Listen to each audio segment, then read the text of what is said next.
ये फॉलो कर रहे हो, ये तो कृपा होनी की है। एक बात बताऊं आपको, अभी मैं गया था वृंदावन, हालांकि वृंदावन गए तो वहाँ से मेरी ड्यूटी बरसाना लगी, बरसाना चले जाओ। बरसाना गया, नहीं वहाँ रमण रहती जो रुका रहा, व्यवस्था अच्छी मिली, एक कुटी मिली तो रहने के बाद चलो थके हैं 2-4 दिन आराम करेंगे, फिर आदेश नहीं अब चले जाओ यहाँ से आप बरसाना गए तो मंदिर पे ठीक बढ़िया रहा। तो चूंकि बैग रखना था, नीचे दुकानदार था तो बोला इतना वजन बैग लेके कहाँ जाओगे, यहीं रख दो और हम देखेंगे, आप चले जाओ ऊपर चढ़ाइएगा।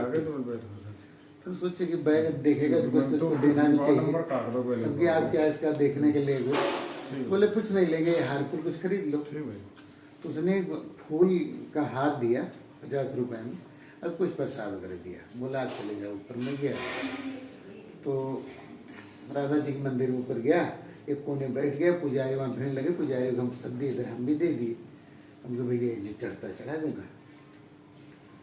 तो कोने जाके बाहर बैठे, थोड़ी देर में माता जी एक जितनी बड़ी लड़की पुराने जमाने की राधा जी जब थी उस समय ये राजशाही देश नहीं था, सैयद में आप लोग देखोगे तो यकीन नहीं करोगे वर्तमान से।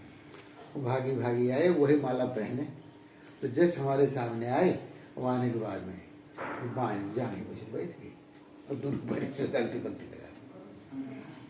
हम बोले भवानी आप कौन? तो खिला के हंस रहे, बोले हार आपने, ये माला को हार आपने दिया ना? तो मैं पहनी भी नहीं ना, पहने तो अच्छा लगा, समझिए राधा जी होंगे। थोड़ी देर में भगे आए कान्हा, चूंकि ये जीवन काल अगर इन लोगों के देखो, 11 बरस की ही कहानी वृंदावन की मिलती है। 11 बरस के बाद न राधा न कृष्णा, ये दोनों जुदा हो जाते हैं, फिर कहानी बदल जाती है। तो उसी से ये बुलाते हैं कान्हा, जब कान्हा गए तो समझिए कन्हैया है, और देखने में गोल मटोल छोटे बच्चा तो अच्छे लगता है, वो आगे इधर तो ये बैठ के इधर ही वो दूसरे के मुंह के सामने से ताली बजा रहे, राम राम राम राम दम हंस रहे। ये तो हमारे यहाँ अवध बताया गया, ये अवध कैसे कर रहे हैं? थोड़ी देर वो लोग कर लिए, 2-4 मिनट कर लेने के बाद तो बोलते क्या है कि अवध सिस्टम पहले से ही था, सभी देव और सभी देवियां करते थे। घनघोर कलिकाल होने के नाते ये अवध आज ढक गया, लोग भूल गए, और ये मनुष्य उधर पूर्ति में इतना लग गया कि बिना झूठ बोले एक रोटी नहीं जुटा पा रहा है, उसके पास समय नहीं रह गया इस अवध को समझ सके। अब वो पाखंड समझने में लग गया है, नहीं समझ रहे आप कि शॉर्टकट कोई एक ऐसा रास्ता मिल जाए कि हम जल्दी से निकल जाए। ऐसी स्थिति में ये कौन कह रहा है? कान्हा कह रहे हैं, और राधा चुपचाप बैठी है सुन रहे, तब मैं भी सुन रहा हूँ। जब कहीं अवध पुरातन काल से है, आज कोई नई चीज नहीं है, क्योंकि अवध ही कैसी चीज है, अवध ये, और लोगों साहब ये कथाकारों के द्वारा मैंने सुना था कि जिसका वध न हो, लेकिन इन लोगों ने जब व्याख्या करके मुझे बताया कि अवध मतलब अकाल मृत्यु न हो। वध तो सबका होना है, मृत्यु तो सबका, जो जन्म लिया है मरेगा, लेकिन अकाल मृत्यु न हो इसलिए अवध किया जाता है।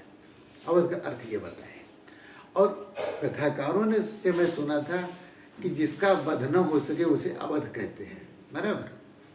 हम कंफर्म हो गए कि ये कह रहे तो झूठ नहीं कह रहे, इसका मतलब कथाकारों वाली बात बिल्कुल रहा नहीं। फिर कुछ देर लोग रहे, उठे चले गए,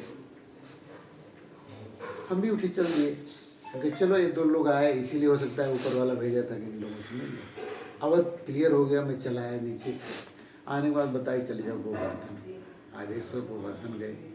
तो ये रिक्शा क्योंकि एक तय किए, हम और 2 लोग और यात्री थे, तो चले परिक्रमा करते करते, बीच में राधा कुंड पड़ता है, गोवर्धन परिक्रमा आप लोग करोगे तो राधा कुंड पड़ता है। राधा कुंड के पास वो रिक्शा खड़ा हुआ, तो लोग चले कुंड में दर्शन करने में, बैठे रह गए। तो रिक्शा वाला बोला कि आप नहीं जाओगे, उनके भाई देखो। अब मैं गोवर्धन बोला गया, गोवर्धन कहाँ मिलेंगे, यहाँ तो पहाड़ देख रहे हैं कि कौन सा गोवर्धन है। गोवर्धन यहाँ तो चलता फिरता कोई होगा तो समझ में आए।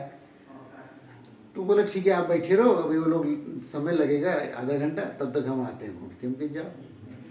थोड़ी देर में एक बढ़िया हृष्ट पुष्ट व्यक्ति, अच्छे सुंदर संवरे सजरे आगे खड़े थे, हम देखे परब रह गए उनके। आप कौन? सतयुग में जब राम कृष्ण का अवतार हुआ था, उस समय हुआ था घनघोर कलयुग में क्या होगा, कैसे जो ये जीव है इनका कल्याण कैसे होगा, इसके लिए व्यवस्था क्या बनाई जाए।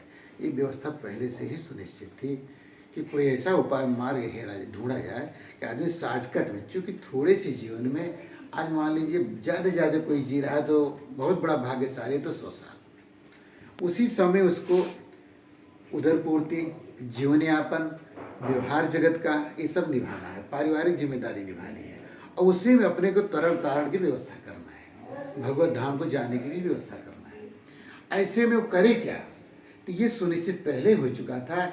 इसलिए जो जीव का टैग लगा हुआ है, ये गोवर्धन की बात है। आश्रम में बैठा हूँ, भगवान साक्षी झूठ में बोला है, उन्होंने ये बात बोला, जो जीव का टैग लगा हुआ है यानी मुहर लगी हुई है, ये टैग छूटेगा नहीं किसी तरीके से। लाख गोवर्धन की परिक्रमा कर लो, लाख कृष्ण की परिक्रमा कर लो, लाख देवी देवता को पूछ लो, सिर्फ अगर ये टैग छूटेगा, सिर्फ अगर राम राम से छूटेगा, ये गोवर्धन की बात। हम बड़े चक्कर बड़े टैग क्या होता है सलाइए। हमारे एक संत परिचित हैं बम्बई, बड़े उच्च क्लास के हैं, तो कहीं जाते आते नहीं, वो रूम में पैके ही रहते हैं।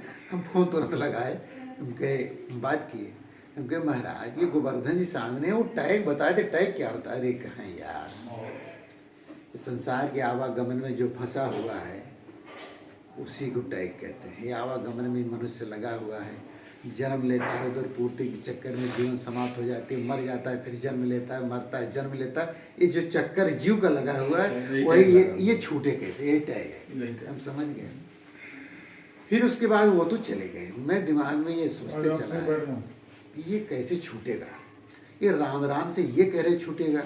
फिर दिमाग में बात कह दी कि मीरा भी ये ढूंढी थी कि जीव का बंधन, जैसे जीव के रूप में मैं भी हूँ, कितनी बड़ी भक्ता हूँ, ये कैसे छूट जाए। जब ये छूटने की बात आई तो मीरा ने भी राम राम का शरण ग्रहण किया। यही बात गोस्वामी ने भी क्लियर कट कही है, यही बात संत कबीर भी बोले, यही बात और भी जो कालांतर के संत आते गए सब यही बोले कि राम दो सत्य के अलावा कोई कल्याण का मार्ग नहीं। भगवान झूठ न बुलाए। जब मेरी ड्यूटी पहली बार राम राम के प्रचार में आदेश हुआ कि चले जाओ, लोगों को बताओ, तो हम यही शर्त रखे कि न तो मैं वेद पढ़ा, न शास्त्र पढ़ा, न रामायण पढ़ा, हम केवल उधर पूर्ति के बाद सीधे भगवत लाइन में ले आएंगे। मुझे साधना बताइए और आप बता रहे हो जाके जन कल्याण के लिए आप प्रचार करो राम राम का, मेरी बात कौन सुनेगा। लोगों को समझाने के लिए तर्क चाहिए, वेद शास्त्र चाहिए, रामायण चाहिए, कुछ याद तो हो तो ही बताओगे ना। बोले तुम सीधे जो कुछ देखे हुए बताना। जाओ खाने की जगह ढूंढता, आज यहाँ हो कल वहाँ परसों वहाँ, इस तरीके मेरी रहनी थी। वो एक दिन मिले, अरे कहाँ यार, वास्तव में अगर वो राम राम से हमें कुछ महसूस तो हो रहा है, हम जैसे अपना वजन हल्का महसूस हो रहा है। तो बोले कि ऐसा है कि हम सब्जी पैसे जुटाएं, सब्जी खुद से व्यापार करने जा रहे हैं। ये राम भज बाबा से पूछा, हम क्या भाई साहब एक बार राम के भरोसे एक बार हो जाओ आप ना, तो खुद ही खिलाएगा आपको, करके देख लो। कह क्या बात करें, उनके सत्य कह रहा, कह सत्य कह रहे, पर ये तुम पैसा इतना कहाँ से ले आते हो। हम कहे ये भी आपको, जैसे मैं कह रहा आपसे भी कोई पूछे आप कहाँ से आ रहा है, ये करके तो देखो। कहीं व्यापार न करो, हम मत करो, कहीं गुजारा करके देख लो होगा, और सम्मान से ही गुजारा होगा। 1000 आदमी तेल लगाएंगे आपको, तो वो उस समय इनको बड़ा ताजुब लगा। तो बोला साला ये वास्तव चुतिया बना रहा है, सब तेल हमें लगाएंगे, ये करेंगे ये करेंगे। इतना जतन करने के बाद तो कोई पूछ ही नहीं रहा है, और खाली राम करने पर कोई तेल लगाएगा। धीरे धीरे भगवान की स्थिति बदली। राम भज बाबा को जब महसूस होने लगा तो धीरे धीरे हमसे बताया कि कहीं कहीं नहीं यार वास्तव में रिलीफ मिल रहा है। तो हम कहे भाई साहब अगर ऐसा आपको लग रहा है तो एक आदमी को और बताओ। तो हम सोचे बम्बई से आए, अगर 4 महीना में बीता, 4 महीने भी मिल जाते तो नहीं। ऊपर वाला कहे कि 4 महीना साले गया तो 4 आदमी को भी नहीं बता सका, क्या करेगा, हम क्या जवाब देंगे। हमको भाई साहब कुछ मदद करो मेरी। कहीं ठीक है हम प्रचार करेंगे। एक राष्ट्रीय कथाकार हमें मिल गए। जब आप वहाँ जाने लगे जानकी कुंड की इस तरफ जो हॉस्पिटल बना है, वहीं गंगा किनारे में बैठा था और राष्ट्रीय कथाकार 2 गना लेके उधर से जा रहा था। तो उसे कट्टे पर हम बैठे, भिखारी बैठते थे। तो हम कहे भिखारी है तो सुनवाई करेंगे, भिखारियों को जाए दिन भर में। चल भाई ऐसा है कि आप लोग सीताराम क्यों कहते हो। बोले यार तू साला ओरिजिनल चूतिया है क्या, मादर चौथ समझ में नहीं आती। सीता के बिना राम का अस्तित्व क्या है। यार बात तो सही कर रहा है कि सीता भी तो कुछ तो है।